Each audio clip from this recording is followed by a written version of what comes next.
안녕하십니까. 국토계획경제연구원 원장 유영학입니다. 반갑습니다. 예, 오늘은 제가 용산에 있는 정비창 전면 1구역 우리 차 위원장님을 뵈러 왔습니다. 18년 정도부터 제가 차 위원장님과 인연이 되어서 이 사업이 잘 진행되기를 바라고 이 정도 되면 성과가 있을 것이다 생각을 했는데 뜻하지 않게 어려운 중에 있는 걸 이야기를 듣게 되고 조합이라는 것이 어떠한 구조를 가지고 운영을 해야 되는지 그런 내용에 대한 것을 여러분들과 함께 공유하고자 이 자리에 오게 됐습니다. 토지동 소유자 조합은 여러분들 이미 다 알고 계세요. 우리 동네가 어떻게 행동을 해야 될 것인지는 다 알고 계시는데 실천을 안 하고 있구나 이런 생각이 듭니다.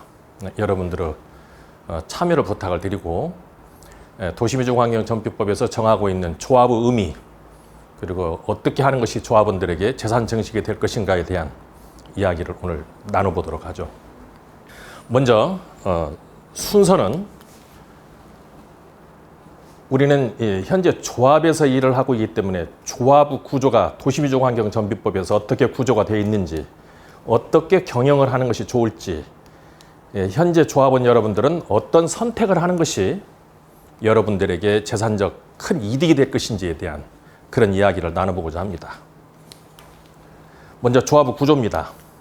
현재 우리 조합은 도시미주환경정비법에 따라서 사업을 진행을 하고 있죠. 근데 도시미주환경정비법이라는 법에 대해서는 하도 이야기를 많이 들었지만 이 법이 추구하고 있는 내용에 대해서는 또 많이 망각을 하시는 것 같아요. 근데 도시미주환경정비법이 2003년 7월 1일 발효가 되면서 첫 번째로는 이제 법이 통합되었다는 것이 가장 큰 의미가 있죠. 옛날에는 이런 아파트 단지 또는 주상복합 건설을 할 때 법이 아주 많았죠. 도시개발법부터 시작해서 주택촉진특별법 또 영세민들에 대한 주거환경 개선법 이런 여러 가지 법들이 혼재되어 있다 보니 사업을 진행하면서 어쩔 때는 이런 법이 적용이 되고 또 다를 때는 이 법이 적용이 되므로써 사업 진행에 혼선을 겪었죠. 그래서 2003년 7월 1일 도시미주환경정비법이 개정이 되면서 이제는 원칙적으로 이런 도시지역을 재개발을 할 때는 도시미주환경정비법이라는 법에 의해서 사업을 진행하도록 통합이 되었다는 거죠. 두 번째는 선계획 후 개발이라는 대원칙에 따라서 진행을 합니다. 과거에는 이런 개발 업무에 관련된 전문가들이 아닌 소위 말하면 우리는 브로커라고 얘기를 하죠. 가끔은 설계사 사무소에서 어깨너머로 배우신 분 또는 법률사무소에서 사무장을 하시는 분 또는 이렇게 저렇게 뜨내기로 알고 계신 분들이 개발 해당 지역에 와서 붐을 일으킵니다. 그런데 이 사업 자체가 이런 식으로 사업을 진행하다 보니 도시 생활을 해야 되는 정비 기반 시설이나 또는 이런 문화생활에 필요한 이런 것들이 구비가 안 되어서 결국은 난개발이 되었던 겁니다. 그래서 이제는 원칙적으로 개발을 하도록 구역이 정해진 지역 거기에서만 개발을 하자는 거죠. 자, 우리 지역 어떻습니까? 정비구역 결정됐지 않습니까? 그 계획에 의해서만 사업을 진행한다는 뜻이죠. 세 번째로는 민주적 정당성입니다. 옛날 주택촉진특별법 시대만 해도 소위 말하면 이사들이 안건을 정하고 이사들이 결정을 하고 그리고 이사들이 집행을 했습니다.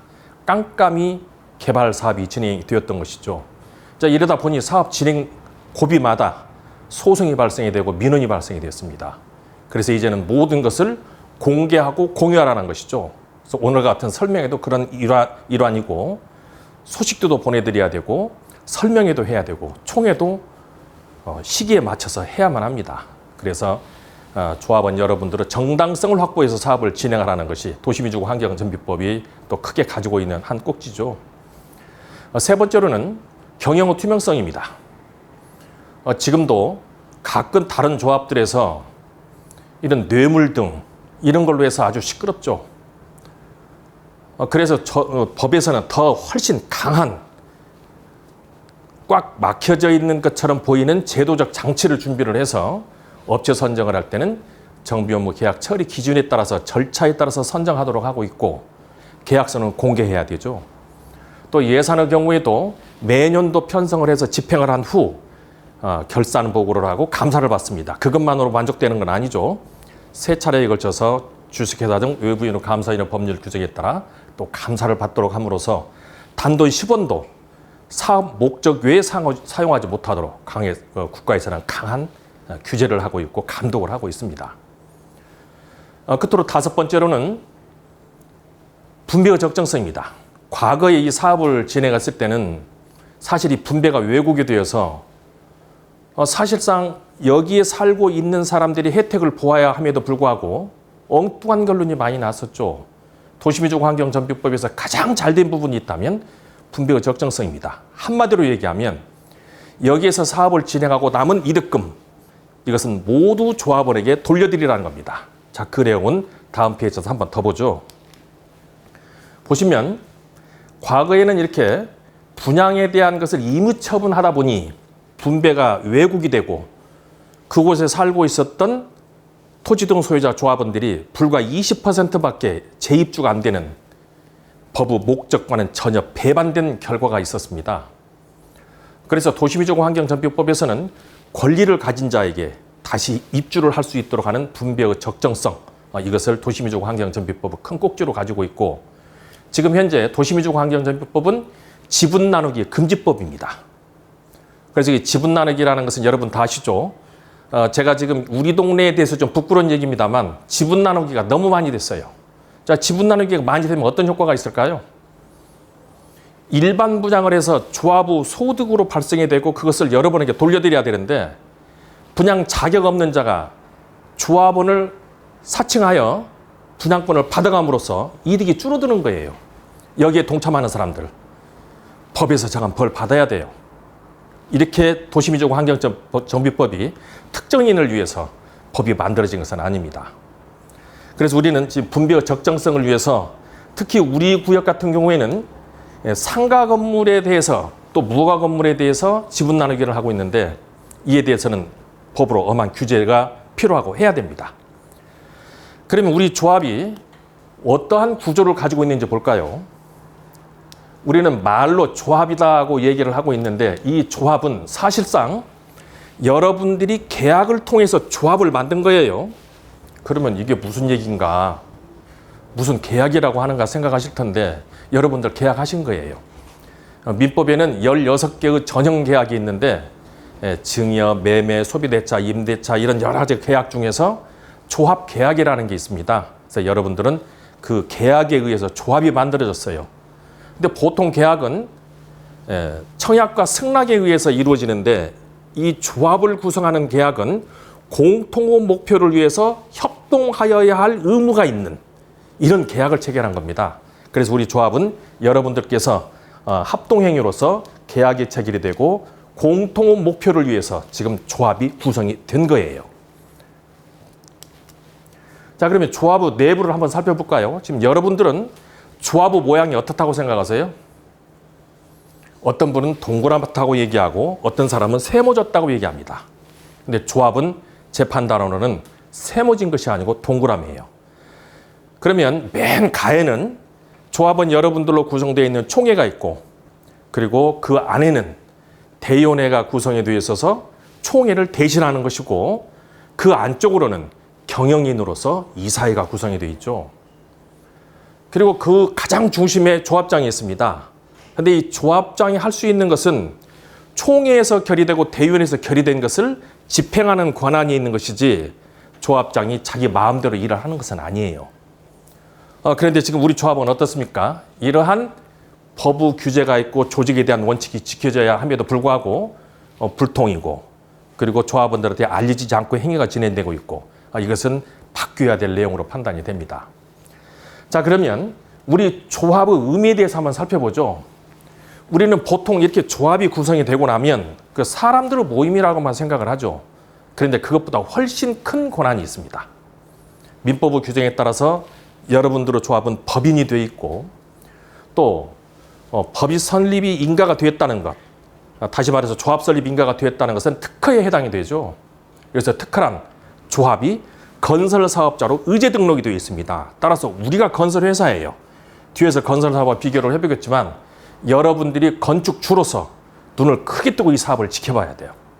그리고 세 번째로는 행정 주체가 되는 겁니다. 전체 사업 진행 과정에서 50% 범위 내에서 조합에서 계획을 세우고 결정할 수 있는 권한을 조합에 주었어요. 따라서 조합장은 법인의 대표이고 건설회사의 대표이고 그리고 행정청장의 역할을 수행합니다. 자, 여러분 어떠세요? 우리 동네에서 지금 사업을 진행하고 있는 이사회 경영인들과 조합장이 과연 법인의 대표로서 그리고 건설회사의 대표로서 행정청의 수반으로서 행위를 하고 있다고 생각하시나요? 우리 모두가 한 번쯤은 반성해야 될 그런 시기가 왔다고 생각이 됩니다. 자, 그러면 우리는 이 사업을 진행하는데 도시민주구 환경정비법에 따라서 사업을 진행을 하겠지만 사실 여러분들에게 가장 소중한 것은 정관이죠. 그리고 정관은 여러분들이 조합 설립 동의서를 75% 이상 거둬주었을 때 결정이 되었고 그리고 창립청의를 통해서 확정을 했습니다. 근데 그 내용에는 여러분들의 권리에 관련된 부분이 포함이 되어 있고 도시민주구 환경정비법의 절차 그리고 우리가 사업을 진행하는 제3자와의 계약관계를 포함해서 우리는 정관이라고 포함을 하고 있죠. 이 정관은 우리 수범이고 여러분들도 함께 지켜야 됩니다. 그런데 이 정관은 집행부부터 먼저 잘 지켜야 돼요. 이 정관을 어기게 되면 사업이 온통 망가집니다. 그러면 처음부터 다시 해야 돼요. 근데 이 정관을 지키지 않고 있는 점 여러분 아시죠?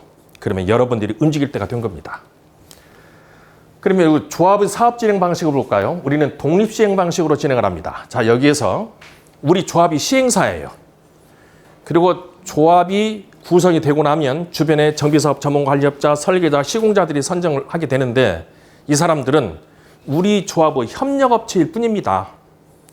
그런데 또 여러분들이 아셔야 될 것은 우리 사업을 다 완성할 때까지는 약 180개의 협력업체가 필요합니다. 지금 현재 우리 조합에 있는 업체들만이 이 일을 하는 것은 아니에요.